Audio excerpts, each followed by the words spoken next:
All right, welcome to the Side Action, episode 28 of season 4. My name is Jim Weglars, aka Wegs. You can follow me at Wegspool on Twitter or on Instagram. And this is Steve Roberts, aka Action. You can follow me on Twitter at 31S Roberts. Follow the podcast at Side Action Pod on Twitter. Well, Action, we're only a week away from our big trip, but what can be said? There's a lot going on in the world. You've noted a lot of stuff in the NFL, but how was your weekend personally last weekend? It was a good weekend. We just kind of hung around town, didn't really do too much, hung out with the neighbors a little bit on Saturday night, who coincidentally are not big basketball fans. So I missed all of like the Duke UNC rah-rah and Right. some of the other late night games. We were playing board games instead. It was a good time though. Nice. How about you? Volleyball last night. Oh, we got crushed in volleyball, like 25 to about 10 points back in both games, 25 rally scoring. So Gotcha. we're going to take it down a league next session and just go to intermediate. So I think that'll be the sweet spot for us. Yeah. Playing advanced is tough. There's some good guys out there. There is. Yeah, regrettably, America, the people that had the tickets on the Pistons, you can tear those up. We got upset in the first round on Friday night.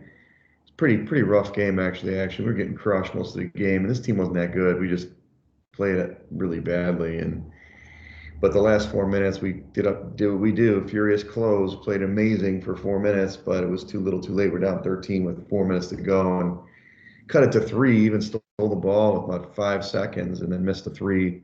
Well, we didn't even shoot a three. We missed our last shot to lose the game in the first round. Kids crying. It was sad, and unfortunately, the big rival, the Spurs, who won many championships, they won it they were actually like the 4 seed or 3 seed or something. So Anyway, it's a good season. I'm going to be a head coach next year. Action. It's going to be a big step up, but that just means I just have to make sure I'm not going out as much on Friday nights. But yeah, other than that, I had a fun Friday night. Kind of, Sophia's in town, my daughter's in town. We saw the Batman on Saturday. It's really good, by the way. Totally different approach than the Christian Bale. It's more of a detective story, which I really enjoyed. Just trying to get ready for our trip and March Madness. As you know, the Wegs pool is kind of starting to fill up a little bit. I think we have about 40 entrants at the moment, but I expect again around 150 or so. So we'll see, and just getting geared up, man, ready to go. Awesome. Yeah, likewise. As you know, I have a precursor to the Vegas trip going to San Diego with some of our family. So looking forward to that, leaving tomorrow, and we'll be doing my tournament prep from the beach, hopefully. Oh, must be rough. Yeah, as you know, the Chicago version of Mardi Gras or Carnival is St. Patrick's Day. That'll be Saturday. I don't know what I'm going to do yet. Hopefully, I'm not going to be crazy. I'm not doing pub crawls and stuff. I'm definitely going to play volleyball, but I'll get out there one way or another and get my green shirt on and, do a couple Irish whiskey shots here or there. So nice. All in preparation for the trip. Action. Just got to be ready. Of course, you got to get the liver ready for Vegas St. Patty's Day. That's right. Well, let's talk about this NFL action before we jump into the hoops. Crazy day. Obviously, the trade deadline. Before that, we had this crazy news about Calvin Ridley, the wide receiver of Atlanta. Apparently, he did some gambling last season. I'm not even actually sure what he all gambled on, but I heard it was only like $1,500. But I don't know what the report was. But in the end, they're suspending him for the entire season in 2022. Seems a little harsh to me, but that's kind of how it is. So Atlanta, they weren't great before. Now they're losing their top receiver. Kind of a tough beat for those guys. Yeah, really interesting timing. It seems like the NFL lined that up perfectly to land on Tuesday or whatever. So then they had all the trade and signings yesterday that pretty much dominated the news cycle. Right. But I mean, what can you say about Ridley? Certainly a boneheaded move.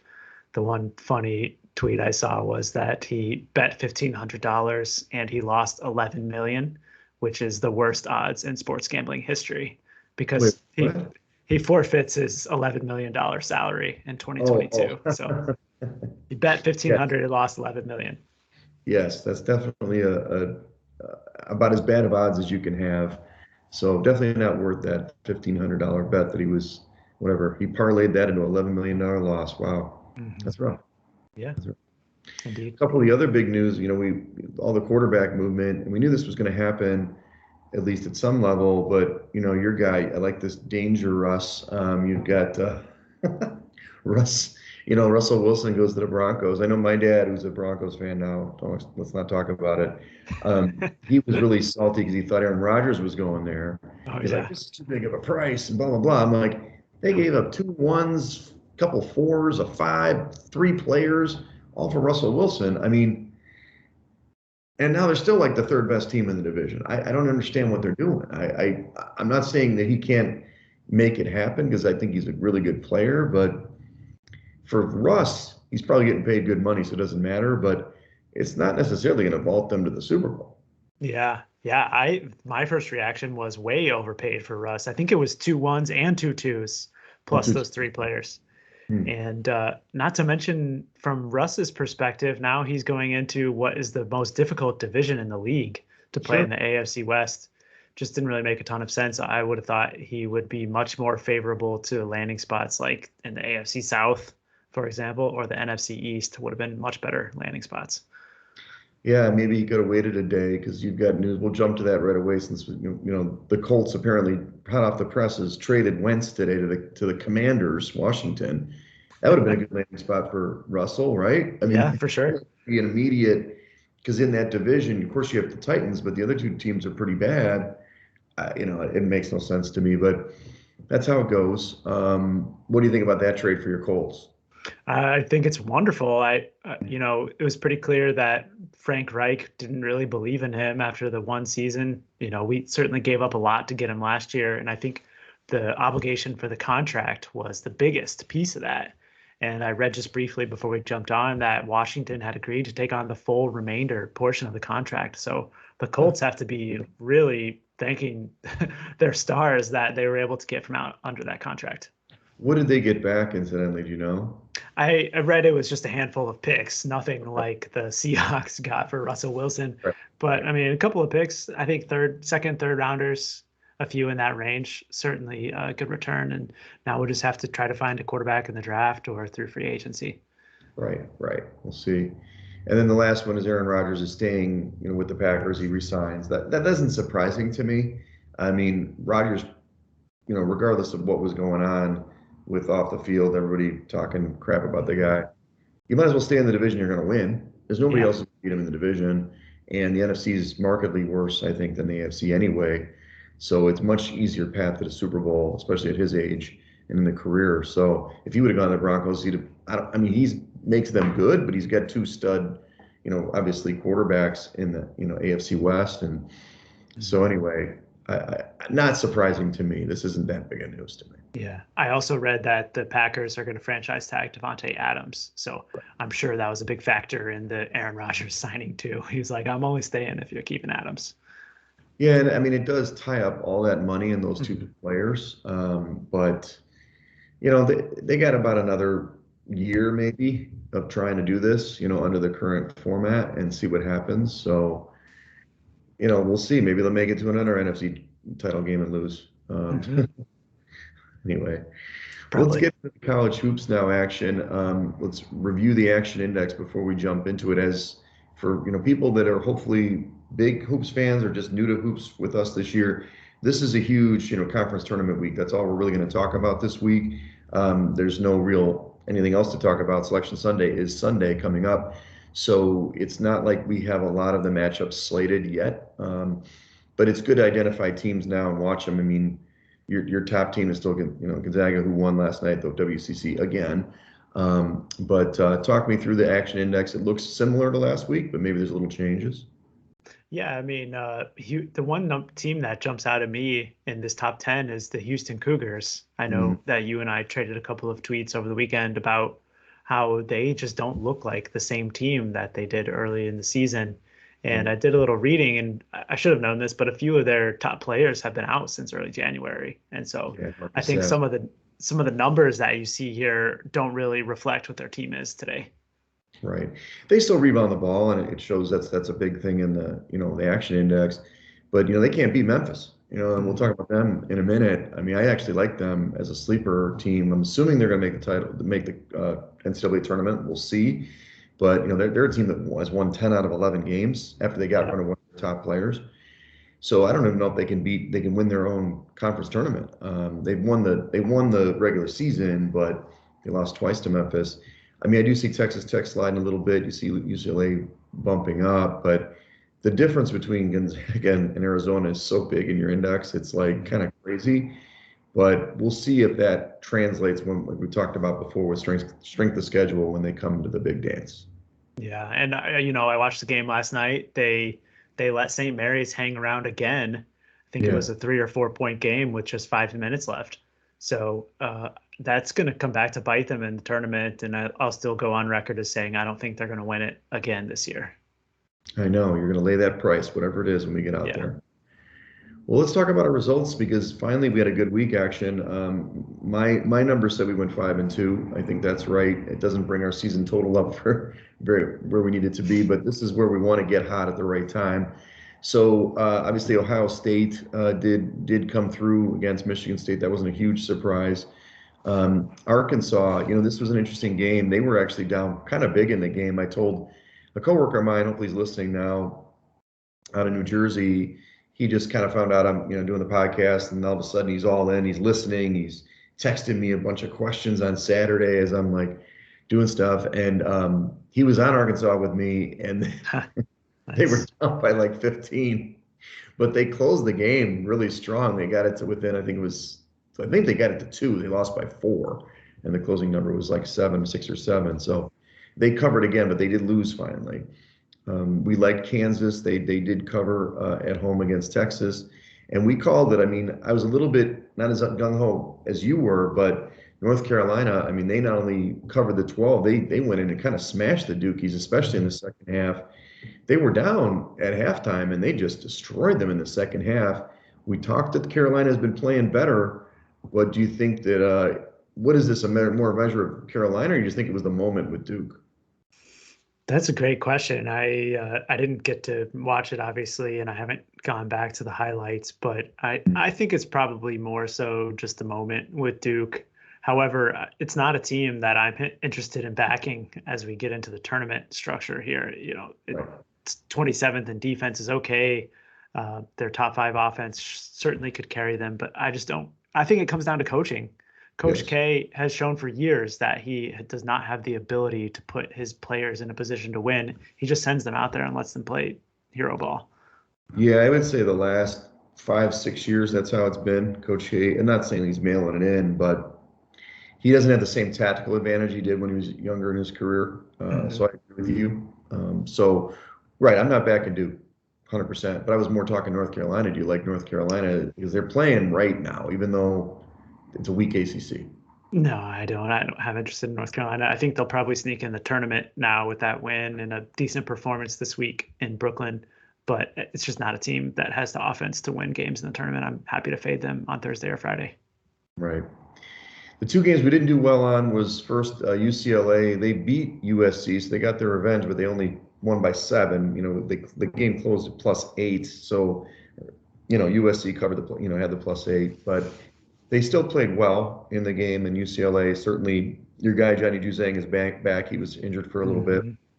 They look like they're ready for the tournament. And then Houston, we kind of mentioned that before. I thought Houston would kind of get their revenge. They did not. Memphis won and won fairly easily in this one. And then the last one was Iowa and Illinois, and we were both on this. And Iowa was a really good game. I mean, I don't know if you watched this It game, was. but Iowa probably should have won the game. Illinois kind of did what they do. They stormed back a little bit, really hard fought down the stretch, and they did win the game. Illinois did, but Iowa got within the number of 3.5, the closing number.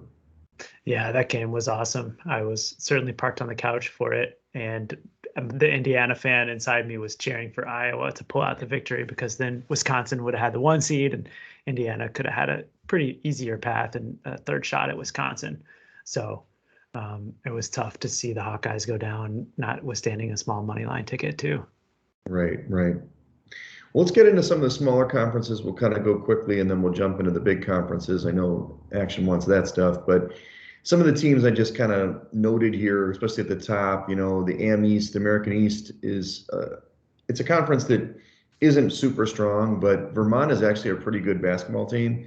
We'll see if they can survive. They're going to have to win the tournament to get out of it. Their finals on Saturday. It's usually the first final of the day.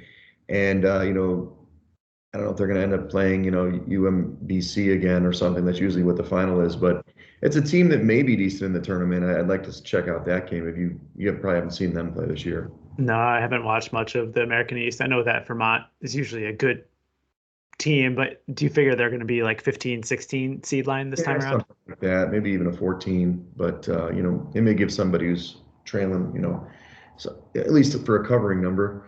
This next one, though, it's Conference USA, which is a really interesting conference because it's going to kind of get just dissected over time here. But their top team, North Texas, they may make the dance if they don't. Their numbers are great in Mhm. KenPom and everything. Their finals also on Saturday. So North Texas is one of these teams I want to watch them. This is actually a team. If you go way back, let's go to the Wayback Machine before side action started 4 years ago. We saw this team win. Remember, they beat West Virginia when we were in San Diego for that tournament game. So I do think they have a decent program, but I'm definitely want to watch this team. Yeah, and this team beat Purdue last year in the first round of the tournament. Remember watching that at Stadium Swim. Another great rebounding team, and their defense is excellent as well. So definitely a upset potential first rounder again. Another team that everybody will rave about next week if they can get out of their conference tournament is Rick Pitino's team out of the MAC, Metro Athletic, Iona. And this team's really good. They've only won like five or lost 5 or 6 games this year. They were in the tournament last year, I believe. So they're definitely a team that has some seasoning. Their final is also on Saturday. If they advance, I think they're going to be a very popular pick for an Mhm. upset next week. Couple other games. I mean, the Big West plays, Long Beach, if they're, I like the Zots and the Gauchos and some other teams in this division, but it's this year, I guess it's Long Beach. The WAC is also a team, I've always loved this team, New Mexico State, the WAC. All these teams are going to have their final on the 12th for the most part. But the Aggies are really good every year, and they're usually a tough out, but they've kind of let me down in the past in getting the outright upsets in the tournament, but I kind of expect them to win, and they'll probably be a sneaky pick for an upset next week as well. Yep, always are. I don't know, jumping down, you've got the MEAC, the Big Sky, and the SWAC, but I mean, the MAC sometimes has some teams that are decent, right? I mean, I've got the Toledo Rockets in there, and then Kent State. Those are the two teams that'll probably vie for the title there on the 12th. I haven't gotten to see the MAC much play this year, but those are teams that can definitely get an upset next week. Yeah, MAC certainly very high scoring league. Whoever makes it out of that tournament will be looking for an over likely in first round matchup. All right. And the last two actually are on Sunday, and that's the Southland. Nicholls State's the top team, and then the Ivy League winner, which the Ivy League only has like basically a Final Four, a semifinal. Penn is in there actually. I told Sophia they play on Saturday for the semis, but the finals on Sunday. Princeton's the top team, and Yale is probably the two teams that'll vie for that one. So as we go into the major conferences action, I mean, how do you approach these conference tournaments? Are you betting? Are you doing any futures? Are you just betting game to game, money line, spreads? What are you usually looking at? Well, I have in the past bet some futures and in these larger conference tournaments, but to be honest with you, I haven't really found anything that I think is valuable yet this season. So my intent is to really just kind of look at it on a game by game basis, perhaps even a mechanical parlay if I find a team that I really like, where I just bet them on the money line in the first game and then take that winnings plus the original principal and bet them on the second game, the third, and so on. And Yeah, I think roll. in most cases, some of these futures odds boards, you're going to do better off if you do it that way rather than taking like a Wisconsin at 8-1, for example. You could do better just by rolling your money over each game. Right. I've heard that. I've heard that for sure, especially if you like a certain team. Well, for me, I always target, I do a lot of analysis outside the podcast about the bubble teams. Of course, Wake Forest lost today. I don't know if you saw that. I think they might Hmm. have just popped their bubble, but we'll see. But I usually target teams that are at least surging at the right time and they're trying to hit their stride for the tournament. I like to target those teams, at least in the early matchups. Hmm. Maybe not to win the conference, of course, but that's where I'm looking at. If we look at the first conference, the ACC, their finals on Saturday as well. I mean, can anybody beat Duke? I mean, we know North Carolina just beat them, but is there anybody else besides? I guess North Carolina can beat them. I don't. This whole division is garbage. Yeah. They're going to get 5 teams in. I'm going to actually be betting against most of them next week. I don't know your thoughts about the ACC. I mean, Duke did drop a few games in league play this year, not only to North Carolina, but Miami beat them at least one time, and Florida State got them as well. I know in Tallahassee. So I definitely think they're beatable. And I mean, historically, Duke has not really played well in this tournament. I think it's North Carolina that you usually see at the top of the board in the ACC tournament. So I think that they're certainly right for an upset, and Coach K will travel off to Chicago or wherever he requested to go in the first round of the tournament early. Call the commissioner and the commission the head of the NCAA and say I want to play there. Mm-hmm. It's my last tournament. The next one is the Big 12, and this one I'm more interested in just watching these teams. You've got the odds board, and I think it is pretty wide open. So the finals on Saturday, I think there's at least 4 teams, 3 teams for sure, and maybe a 4th team that can win this one. It shows that Kansas is plus 200 in this one, Baylor plus 225. You've got Texas Tech at plus 250, and then Texas at 500. I kind of like TCU at plus 1700. If I was going to take a future, we talked that we probably wouldn't. This team's playing really good, and they're playing well down the stretch. They're turning it on at the right time. If I was to go for somebody with the longer odds, I would go with TCU, even though I think the top 3 teams are the cream of the crop here. Yeah. Yeah, I mean, it's tough in this conference with those top 3 teams, like really short odds. I don't know that I would be looking at 200, 225, or 230 in any conference tournament. But my pick is Baylor. We talked about them last week. I think with the guards getting back and healthy, they perform extremely well defensively, and I believe that they're going to make another run at the title. I agree with you. I agree with the action. I wasn't all on Baylor a few weeks ago, but they've definitely turned the corner. I want to see how they play again in this format, because I think even though this is a shorter format when they play 3 games in 3 days, you can see how teams adjust quickly. I do think Drew's a good coach.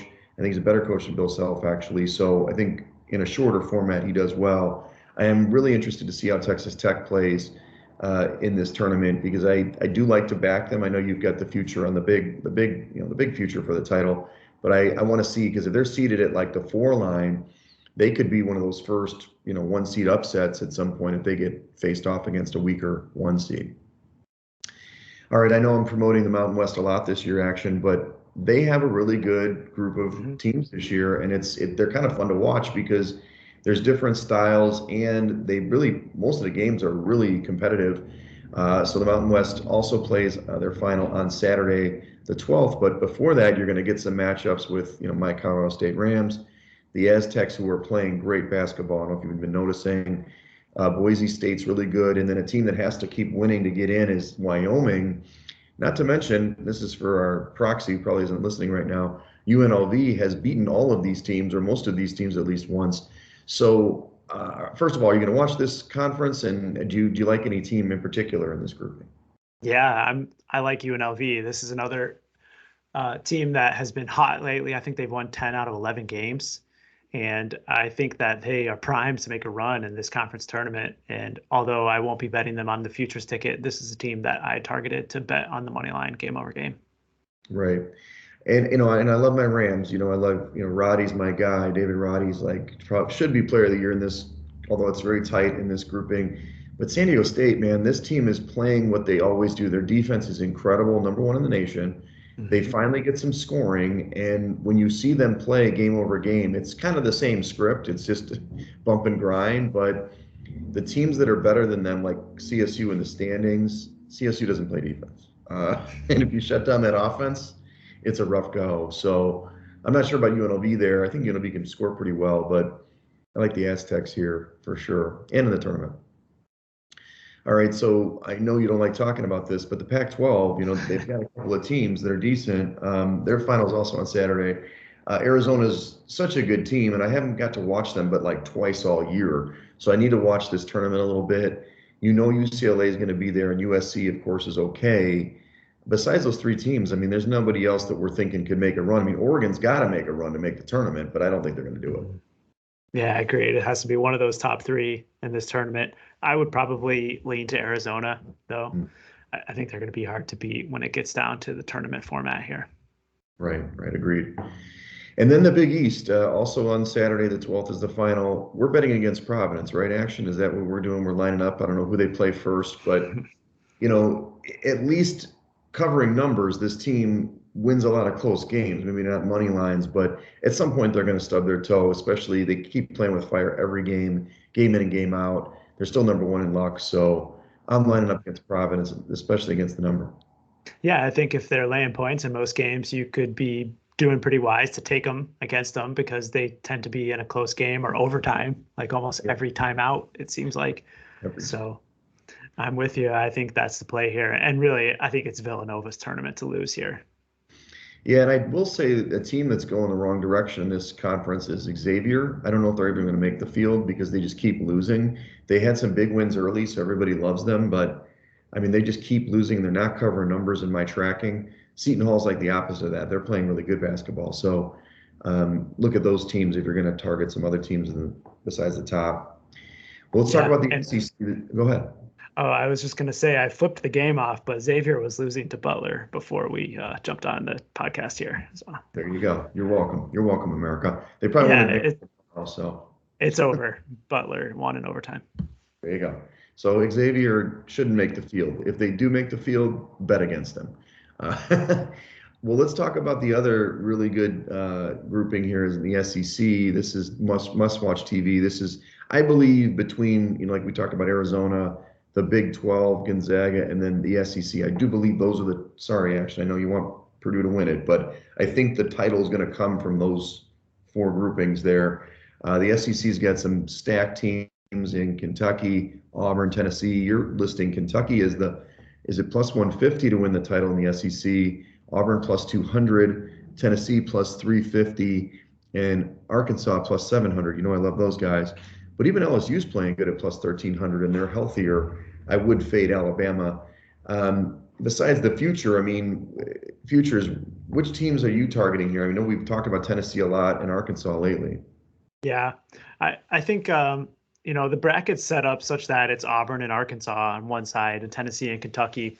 And out of those teams, I think that Kentucky probably has the easiest path because they play Alabama likely in the quarters. Right. And then I think that they're going to get their revenge against Tennessee in the semifinals. So I would probably look towards Kentucky in this tournament. I'm not sure that Auburn has the firepower to make it all the way through to the end, and actually would probably lean to Arkansas in that matchup if they make to the semifinals. Yeah, me too. I mean, I really like Arkansas. I mean, they were down against Tennessee at Tennessee, but all these teams were great at home. So this is obviously a neutral venue. They're playing in Tampa this year. It's a little weird, not Nashville. So I'm curious to see how those teams play on a neutral court. So I definitely want to watch this one. A couple of the other ones, A10 is not as exciting, but there are some teams that are trying to get into the dance here. Their tournament finals on Sunday. Davidson's the top team, but I'm not sure they're the best team. They've got Dayton and VCU there nipping at their heels, and even the Bonnies can jump in there to grab this bid. I haven't gotten to see any of these teams, to be honest with you, but I like to me, I always would target a team like Dayton's playing a little bit better and has to win to get in, just because I think motivation. I'm on VCU in this conference tournament. I think that they have really turned up their defense lately. Before the loss over the weekend to St. Louis, they had won 8 games in a row themselves, and their defense has been dynamite. They're up to fourth ranked in Ken Palm. And so this is another team I've targeted for a money line rollover. Well, and especially, VCU is one of those teams, not unlike Texas Tech or Syracuse, who won today as well. They always do this. They play that unique format, right? It's a havoc defense. It's pressing. Even though these teams have seen it in a short turnaround, they don't have like 3 or 4 days to practice against that pressure, and they can't simulate the pressure because they don't practice that way normally. So I do like teams that can press effectively in the short format. So good call, action. And then the last big one, we'll talk about the AAC in a minute, but the Big Ten, of course, they always have their their final, and it's like inconsequential, it seems like, to the to the actual bracket. But I think it's a wide open. I mean, what's interesting in this one, Purdue, of course, is the favorite at plus 175 because of their talent. But of course, we know that Illinois at plus 275 and Wisconsin at plus 800 won the actual crown for the regular season. But Iowa's plus 400, and I really like Iowa. I don't know why. They're just playing really good basketball. I was impressed the way they played at Illinois. They played really well down the stretch here. And I don't know. I mean, I haven't seen them play against Purdue per se, but I've seen them play against some of the other big boys. I kind of like them in out of this grouping. What do you think? It's really tough setup for Iowa because they slipped down to the 5 seed after Right. that loss on Sunday, and so they have to start their tournament on Thursday. And Mhm. in order to make it to and win the championship, they'd have to win 4 games in 4 days. Got it. So, although having said that, they're likely going to face off against Nebraska, it looks like, and Mhm. then Rutgers in the quarterfinals. So they certainly seems like they have a good path into the semis against the winner of the Indiana, Michigan, and Illinois pod. And so I definitely think that there's a little bit of value on them, but I'm not sure that 4-1 is the price, to be honest. I was shocked to see it that low. Yeah.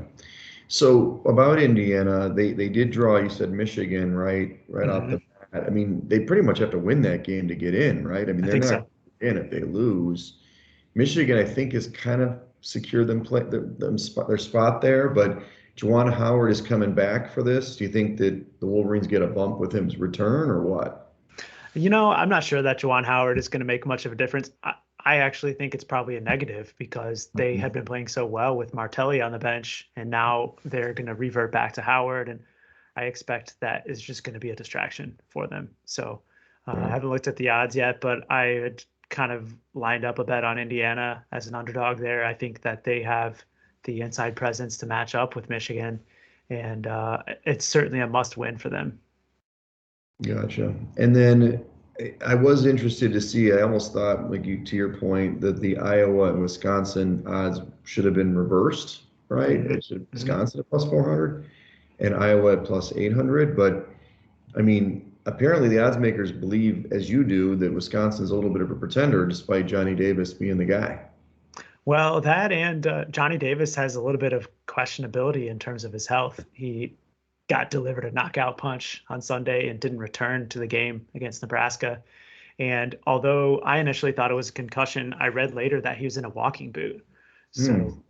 apparently he had a press conference yesterday and said that he's going to be out there and playing this week. But I believe that the 800 plus 800 odds reflect his questionability.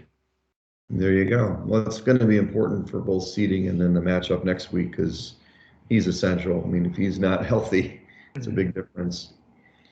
Last conference tournament is the AAC. We talked about this a little bit already. Houston's, look at this, minus 167 to win this. I'm surprised at that, especially after last week. Memphis at plus 260, SMU who has to keep winning at plus 600, and then you have Tulane and Wichita and UCF there. I mean, I'm surprised that they're minus numbers. I know that they're a really good basketball team. They're good in KenPom, but Memphis seems to have their number. I guess Memphis has to get through SMU, and they've lost to SMU this year. But in fact, Mhm. I think SMU is the only team that's beat them in the last, 2 months or so, or 6 weeks. So, what do you think about this conference? Yeah, and I'm with you. I was shocked to see that Houston was a minus 167 favorite in this tournament after how poorly they played over the weekend. And I think that on the other side, you've got Memphis, who presumably can waltz into the championship. And at plus 260, I think there's some value there in this one. Right, right, exactly. Well, there's your conference tournament breakdown. I mean, there's obviously tons of basketball to watch. I mean, I watched some last night. I don't know if you saw the Melee in the NEC matchup Mm, last night. Did you watch that? Oh man, no. it was like Bryant, which is I know you like Wagner, but Bryant, it's their first time in the dance. They qualified. They're up by 36 points.